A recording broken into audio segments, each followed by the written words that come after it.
ನಾವೆಲ್ಲ ಲೈಫ್ದು ಒಂದು ಸ್ಟೇಜ್ನಾಗ P U ಸಿನೋ ಡಿಗ್ರಿನೋ ಕಲಿಯಾಕಂತ ಮನೆ ಬಿಟ್ಟು ಹಾಸ್ಟೆಲ್ನಾಗೋ ಇಲ್ಲ ದೋಸ್ತರ ಜೋಡಿನೋ ಸೇರಿಕೊಂಡು ರೂಮ್ ಮಾಡ್ಕೊಂಡಿರೋ ಅನುಭವ ಭಾರಿ ಮಜಾ ಅದು.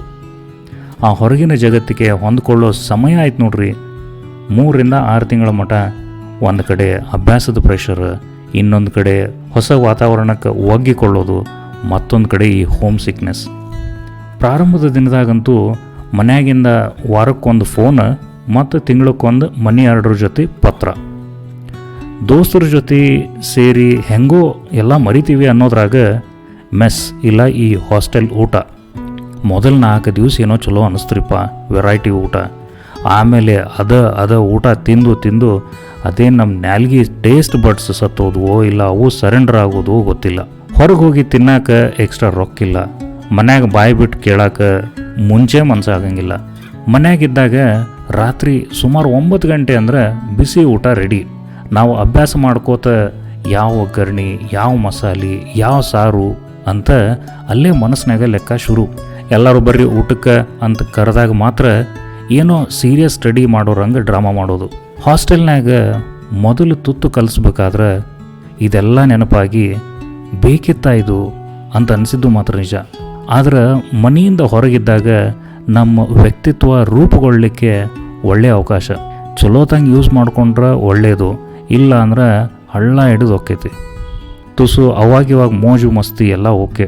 ದೋಸ್ತರ ಜೊತೆ ಸೇರಿ ಒಂದ ರೂಮ್ನ್ಯಾಗ ಕುಂತು ಬೆಳತಂಕ ಪಂಡ್ ಹೊಡೆಯೋದು, ಬೆಳಗ್ಗೆ ಎದ್ದ ಮೇಲೆ ಹಂಗೆ ಮುಖ ತೊಳ್ಕೊಂಡು ಬ್ರೇಕ್ಫಾಸ್ಟ್ ಮಾಡಿ ಮತ್ತೆ ಬಂದು ಮಲ್ಕೊಳ್ಳೋದು. ಹೋಗ್ಲಿ ಬಿಡ್ರಿಪ್ಪ, ಅವೆಲ್ಲ ಹೇಳ್ಕೊತ ಕುಂತ್ರೆ ಟೈಮ್ ಸಾಲಂಗಿಲ್ಲ. ಎಲ್ಲರದು ಅವ್ರವ್ರದೇ ಕತೆಗಳು, ಅನುಭವಗಳು. ನಮ್ಮ ಕಥೆಯೊಳಗೆ ನಾವೇ ಹೀರೋಗಳು. ಈ ಹುಡುಗರ ದೋಸ್ತಿಯೊಳಗೆ ಇಮೋಷನ್ಸ್ 1% ಆದರೆ ಮಿಕ್ಕಿದ್ದ 99% ಬರೀ ಹೊಂಬತನ. ಅಲ್ಲಿ ಜಗಳ, ಇಲ್ಲಿ ಲಫಡ, ಬರೀ ಇದ್ರಾಗ ಜೀವನ. ಜಗಳ ಹೊಡೆದಾಟ ಅಂದ್ರೆ ಒಂದು ನಮೂನಿ ಚಳಿಯಾಗ ಚಾ ಸಿಕ್ಕಂಗ್ರಿಪ್ಪ. ಇಲ್ಲಿ ಬೆಂಗಳೂರು ಕಡೆ ಮಂದಿ ಜಗಳ ಕೇಳಿದ್ರೆ ತಮ್ಮ ಮನೆ ಒಳಗೆ ಹೋಗಿ ಬಾಗಿಲ ಹಾಕೋತಾರ. ಅದ ನಮ್ಮ ಜವಾರಿ ಮಂದಿ ರಾತ್ರಿ ಮಕ್ಕೊಂಡಿರಲಿ ಎದ್ದು ಕದಾ ತೆಗೆದು ಚೇರ್ ಅಂಗಳಕ್ಕೆ ಹಾಕ್ಕೊಂಡು ಪದ್ಧತಿ ಸೇರಿ ಕುಂತು ನೋಡ್ತಾರೆ. ಮತ್ತು ಮರುದಿವ್ಸ ಪಂಚಾಯಿತಿ ಬೇರೆ. ಅದಕ್ಕಲ್ರಿ ನಮ್ಮ ಈ Bigg Boss, Big Brother famous ಆಗಿದ್ದು. ನಮ್ಮ ಜನಕ್ಕೆ ಮಂದಿ ಮನೆ ಜಗಳ ನೋಡೋದಂದ್ರೆ ಹೋಳಿಗೆ ಊಟ, ಮತ್ತು ಅದರಾಗೂ ವಾರಕ್ಕೊಮ್ಮೆ ಪಂಚಾಯಿತಿ. ದೋಸ್ತರ ಜೊತೆ ಎಷ್ಟರ ಜಗಳಾಡ್ರಿ, ಮತ್ತು ಬೆಳಗ್ಗೆ ಅವ್ರ ಜೊತೆ ಚಹಾ ಕುಡಿಯೋಕೆ ಹೋಗೋದು. ಅಲ್ಲಿಂದ ಶುರುವಾದ ಪಯಣ ಮುಂದೆ ಜಾಬ್ ಸಿಗೋವರೆಗೂ ಅದೇ ಕತೆ, ಸಿಕ್ಕ ಮೇಲೂ ಅದೇ ಕತೆ. ಆದರೆ ಕೈಯಾಗ ಸ್ವಲ್ಪ ದುಡ್ಡು ಇರ್ತಿತ್ತು ಅಷ್ಟೆ. ನಮ್ಮ ಉತ್ತರ ಕರ್ನಾಟಕದವ್ರಂತೂ ಹುಬ್ಬಳ್ಳಿ, ಧಾರವಾಡ, ಬೆಳಗಾವಿ, ದಾವಣಗೆರೆ ಅಂತಲ್ಲೆಲ್ಲ ಕಲಿತು ಮತ್ತೆ ಸೇರೋದು ಬೆಂಗಳೂರನ್ನೋ ಈ ಸಾಗರಕ್ಕೆ. ಇನ್ನು ಬೆಂಗಳೂರಿಗೆ ಬಂದು ನೌಕರಿ ಹುಡುಕೋ ತಾಪತ್ರಯ ಐತೆ ನೋಡ್ರಿ.